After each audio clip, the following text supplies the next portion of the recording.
Magandang umaga po sa atin mga kaibigan. Nandito po tayo ngayon sa ilog ng San Jose del Monte, Bulacan. Yung likod niyan mga kaibigan is Bagong Silang po yan. Kapag tumawid ka dito ay San Jose del Monte, Bulacan na po.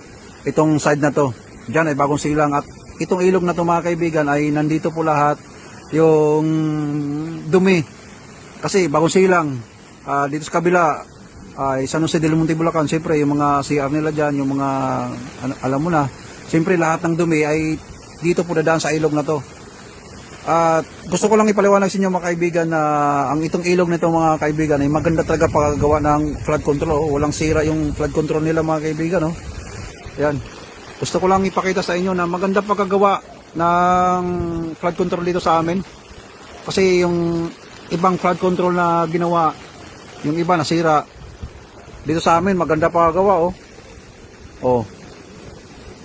Ganda. Kaso lang, lahat ng dumi, dito po dadaan sa ilog na to kasi nga, yung kabila ay Bagong Silang, ang kabila ay Bulacan.